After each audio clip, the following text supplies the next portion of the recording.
don't see it, do you? How close we are to absolute chaos? All right, we're a little bit before the show. I am with Sergeant Detective Harry Palmer Jr., retired. And thank you for being here today. Sergeant Detective Harry Palmer Jr., you look like you might have lost a little bit of weight. Have you lost weight, sir? I've been on a stakeout for the last couple of weeks, so things have been a little tough lately. But it's part of the job, and it's just something I'm willing to sacrifice. Wonderful, wonderful. We're going to go on the air here in just a minute, and so thank you so much for being here today. You're welcome. Great, great. How you feeling? Not real good.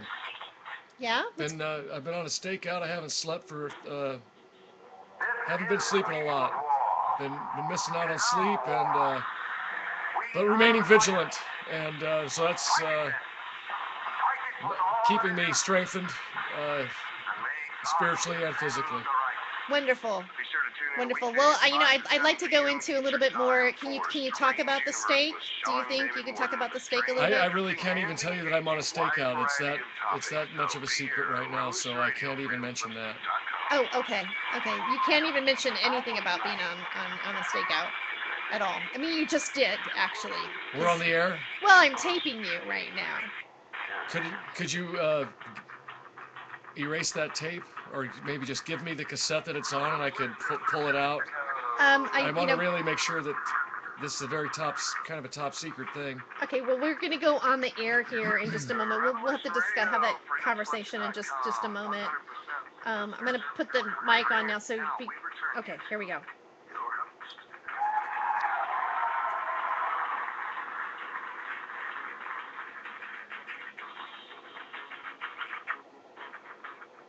All right, welcome back to Revolution Radio and the Freedom of Joyce show. And right now, I have a very special guest coming in for the second segment. This is the Hollywood Hemptress report on Freedom of Joyce, and with me in my virtual studio, because we're not we're not all in the same location. I've got is Casper Leach, who is the founder of the Time for Hemp Global Broadcasting Network, and also Lori Buckley is co-hosting with me. Thank you again for you guys for being here today. And pleasure to be here. Fantastic. And with me also, I'm bringing onto the show is the well-known, Sergeant Detective Harry Palmer Jr., retired. Thank you so much for coming into the show today, sir. You're welcome, Terry. I was not aware there would be other people on the show today. That was not told to me. Well, you were on the show before, and we've had people on the show before at the same time. So I just figured that you would automatically maybe know that there would be other people on the show as well. There's no possible way I could automatically know anything like that, Terry. Well, okay, that's fine. I apologize, sir.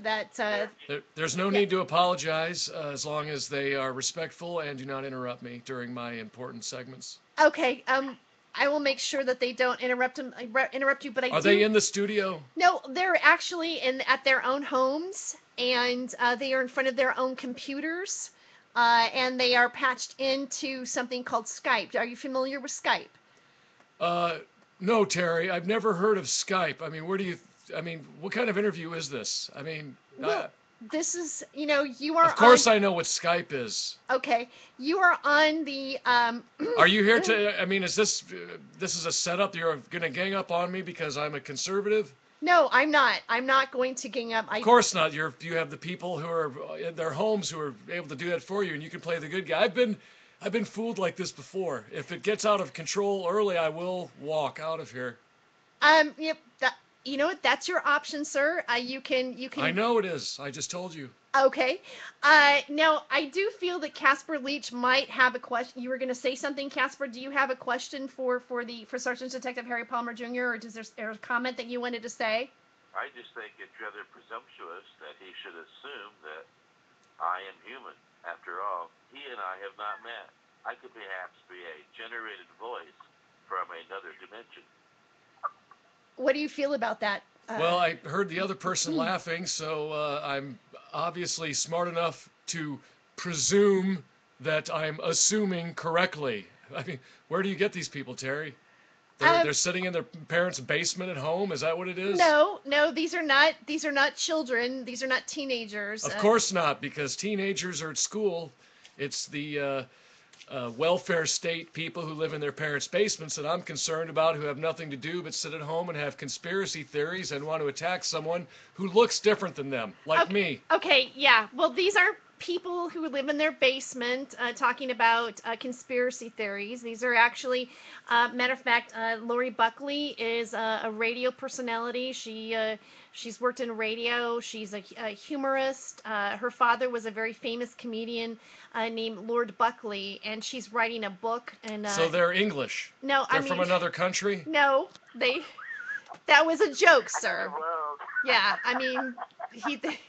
They are not from another country. And also, I have Casper Leach with me, and Casper Leach is the founder. And you might know this because you're Washington police, and this is why I wanted to bring you on and kind of have this open dialogue about what's going on, because Washington is one of the first states to legalize marijuana. I'm not with the Washington Police. I'm with the Washington Citizens Police Enforcement Task Force. Oh, good, I'm retired.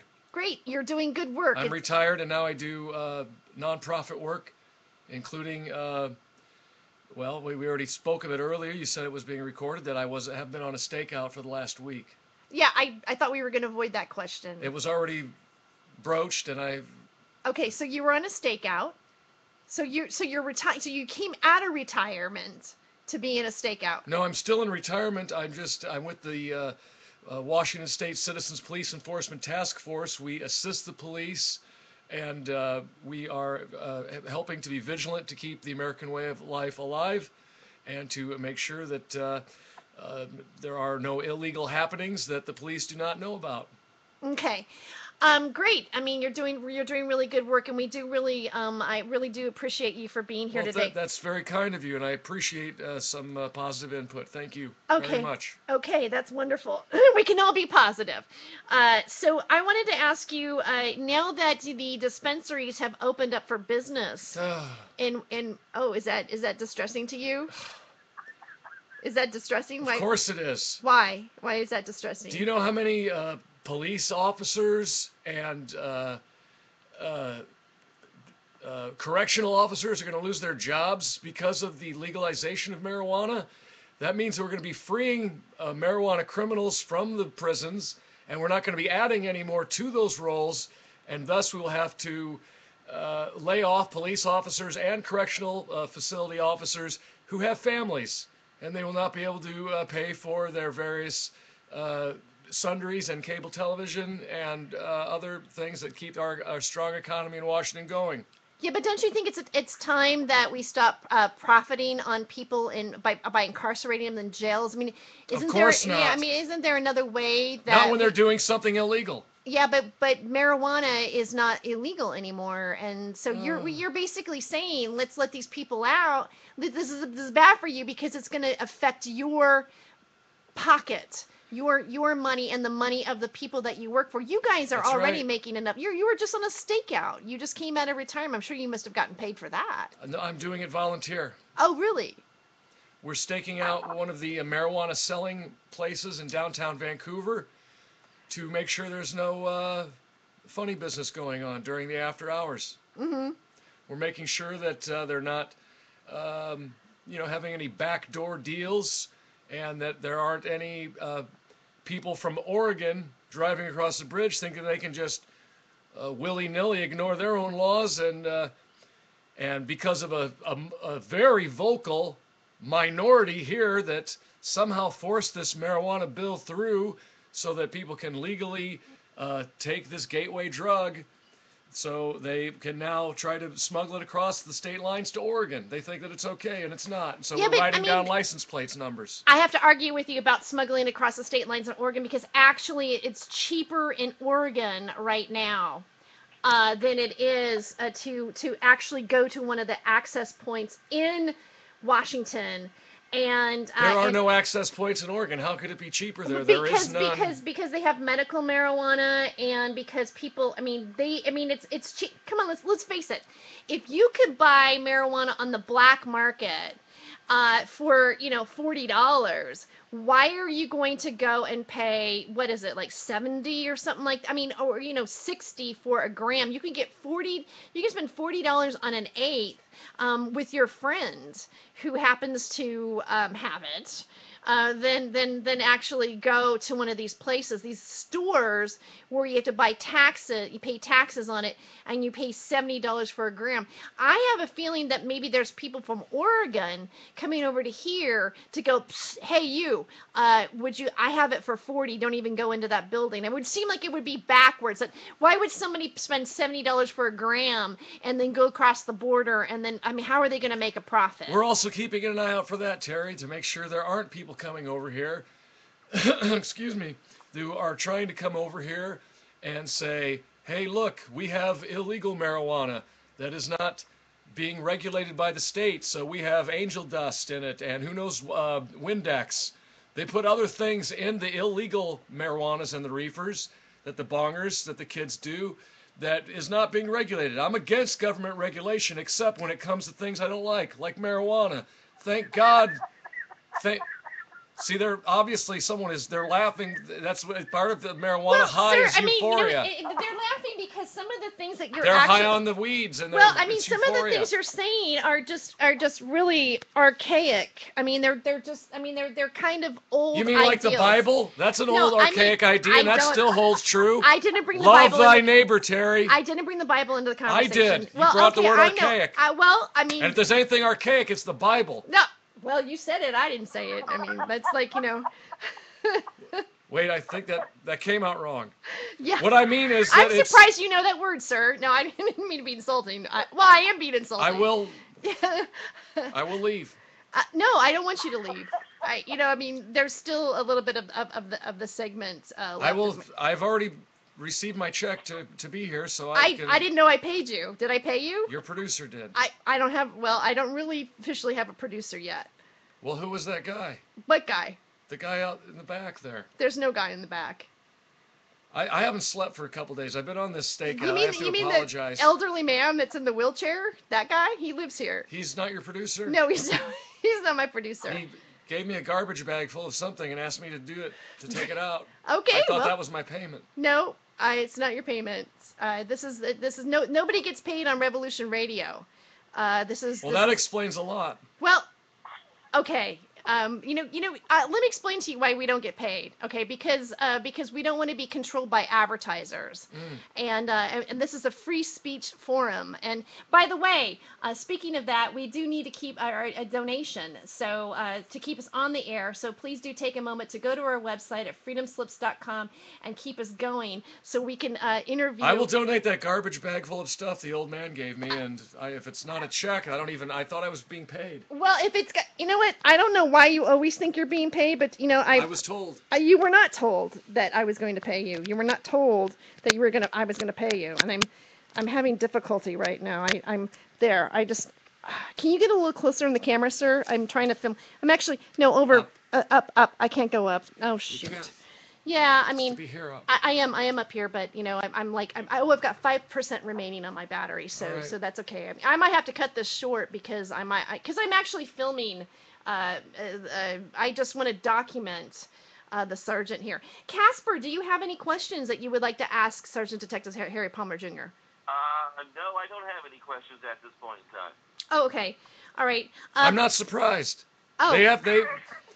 The people that you have, I don't know how many there are, but all they have been doing is snickering and giggling without any actual input. Obviously they have no arguments against anything I'm saying. It's all true. I am a trusted person. Obviously, I'm wearing a suit. I have a haircut. I'm a responsible person. I do not live in my parents' basement. And pardon my pun, but I'm not leeching off the government. Okay, I don't know why you assume that the people that I'm associated with is leeching off the government. I find that to be really interesting. What about you, Lori? Are you leeching off the government? No, but Do you receive Does Harry Obamacare? Potter- is it, no, I No, care I about it, don't. but I don't have his care. But Food stamps? Sergeant, no, I'm so sorry to disappoint you, but Do you use public roads? occasionally. That is paid for by the government. Thank you very much. Detective Harry Palm. Sergeant Detective Harry Palmer Jr. retired. I'd appreciate if you would use my full title. Yes, you're quite enlightening. It's very nice to see that. Sarcasm is the refuge of the ignorant. Oh, wow. Ignorant is not a bad thing. It just means you haven't been enlightened to the knowledge yet. Well, actually, that doesn't mean stupid. Ignorant just means you don't know the facts yet. Oh, we know how to light up. When I call you ignorant, I mean that in a very kind way. I know you do. I would like to get to Lori. Have you been able to ask your question yet? Because you don't you please allow Lori to ask you the question so we can carry on with the show. Lori. How are you dealing with retirement now that you don't have those people to easily hassle and to graze upon them? How are you dealing with it? You mean that I don't have a thankful and grateful population to protect and serve? Well, I'll tell you what I've been doing with my retirement. I've been volunteering my time to make sure that the state of Washington stays free and American, and that's why I'm volunteering my time at night to stake out the place that sells the reefers. And also on the weekends, we will be at the Interstate Bridge on I-5 between Oregon and Washington. If anyone would like to join me, writing down license plate numbers of Oregon cars that come over to make sure that they know that we're keeping our eye on them. They can't just come over here, buy marijuana, and drive back into Oregon with it. It's not going to happen. We don't want, and that's why we don't want light rail. We don't want gangs. We don't want those type of people over here. We're going to get this law repealed, so don't you worry there, Americans. We are going to get this law repealed. I don't think Americans are really concerned about them repealing any laws in Colorado or in Washington. Mainly Are you because sure? I mean, there's only 2 states that have made this law. 48 states have been smart enough not to be swayed by George Soros and his billionaire gang of stoners. You know what? I really, honestly, George Soros, I don't think has had anything to do with it. He's not even American. Have you heard his voice? Yeah, I know. He's not American. There's a lot of people right now who probably listen to Revolution Radio are not fans of George Soros, really. Except for his marijuana activity, then they love him. Well, I mean, but he really hasn't participated in. Technically, George Soros.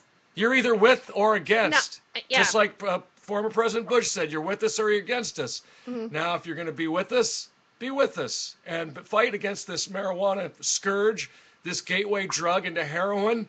It's proven. It also causes teens to become pregnant. No. They smoke the marijuana, they lose their inhibitions, and they pet and touch. It's different with marijuana than it is with alcohol, sir. I can testify to that. There's nothing wrong with alcohol. I beg to differ. Now that's the argument on that. And it's legal in every state. Well, that tells me that it's okay. Yeah, and it also means that it kills people, and then it's easier to get rid of society that way. Whereas there's gonna be some casualties in any war, but if you want to have a fun barbecue, then, I mean, without beer, I mean, how's that going to happen? You go to the beach without a beer, or a Bartles and James, perhaps, maybe a Zima. It's okay. It's whatever you choose. They're legal in all of the states. Well, now agreed upon. In Washington, I could go to a barbecue and have some weed. It's legal too. Isn't that great? Till your neighbors smell it, and then you're going to be in big trouble. Yeah, and your neighbors is probably going to come over and go, hey, I've got some. You might come over. Can I take a toke on that? They're going to say, we've got kids. We don't want you smoking the weed in front of it. And go ahead and have a beer. The kids know that's okay. They watch football games. You think it's okay to be drinking in front of your kids? Of course it is. Don't you watch football? No, I don't. Actually, I don't watch football. Oh, my God. Yeah, okay. So, so I want to get back to the point here. All right. So you are on a stakeout. You are watching the dispensary. So they are being watched. Oh, yes, closely. Okay. All right. And how's it going so far? Have you guys busted anybody yet or anything like that? I mean, well, I don't have I'm not a police officer. Like I said, I'm retired, and now it's just a stakeout. We're more we're just videotaping and writing down license plate numbers and doing sketches of people. Because that way we have to make sure they haven't just grabbed their friend's car. I'm doing little sketches in my of people. notebook. Like, I mean, charcoal sketches yeah, that I do in my notebook. You can't just take a picture. I mean, we're in the modern day age now. The flash would alert them. Well, you don't need to use. I mean, is this nighttime stuff? I'm using a Polaroid that I have. It's the kind that kicks out the picture. Well, I don't. As much as I love the government, I don't want them knowing where I'm at 24/7. Oh, really? Exactly. Okay. Not when there's, especially with, President Barack Hussein Obama in charge and his NSA of no strings attached people recording all my phone calls. All right. Maybe when we get a Republican president in there, I think I might. But right now, it's they don't care about privacy. The Democrats, the Democrat Party doesn't care. I don't think that this is a Democrat-Republican sort of issue, sir. I think that I'm pretty sure it is. No, I'm pretty sure it's not. I'm pretty sure it's not. Okay, who's for gay marriage and who's against gay marriage? Democrats for, Republicans against. I mean, who's for and against smoking pot all day long and doing nothing? Well, apparently Democrats are for it, Republicans are against it. Now the Republicans are wanting to bring in marijuana because they're wanting to appeal to the masses. And then the reason why they're doing this is because they know that most people now realize that it should they actually want it to be legal. There are a lot of states now that are implementing laws. You're ill-informed on what really is happening in the rest of the world. I'm well-informed. You're brainwashed by the far left. No, I'm not. You're spewing talking points at me. I do not even see myself as being part of the left. I was listening to Rush Limbaugh today, and he said that I should watch out for this sort of thing, that there would be talking points coming from the left. I said ditto to you, Rush. Ditto, my friend. Okay. Do you know that Rush Limbaugh has had an addiction with OxyContin? If maybe he was using marijuana, he would not have the issue. He could die from OxyContin. Sure. Why don't you check Snopes? Guess who runs that? George Soros. Right. Okay. I don't think so. I don't think George Soros. I'm pretty sure. George Soros is too busy to be creating. I heard Alex Jones.